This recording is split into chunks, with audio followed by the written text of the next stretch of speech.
हमारे संसार का पहला कवि पहली बार कवि क्यों बना? क्रौंच पक्षी का जोड़ा खेल रहा था, एक शिकारी ने एक पक्षी को मार दिया।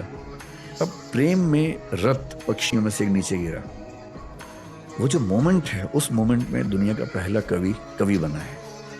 वो वेदना कितनी हुई होगी, पीड़ा कितनी हुई होगी। और उन्होंने तो लिखा, मां निषाद प्रतिष्ठान तो मगमी शाश्वती समा, एक संस्कृत की पंक्ति आती है जहां से रामायण की शुरुआत होती है।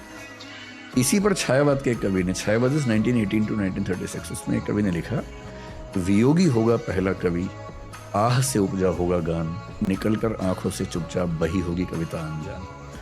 पहली कविता तो आह से पैदा हुई होगी और आंखों से बही होगी। कविता लिखी थोड़ा ना जाती, कविता तो बहती है आंखों से और जुबान से बहती है। कालिदास ने मेघदूत लिखा। मेघदूत में यक्ष है, यक्षिणी है, उनके प्रेम की कहानी है, विरह की कहानी है।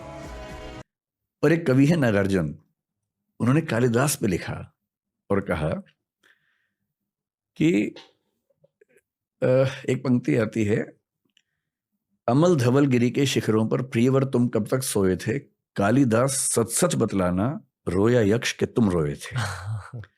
यक्ष नहीं रोया था, यक्ष की आंखों से जो बह रहा है, कालिदास तुम्हारे आंसू हैं।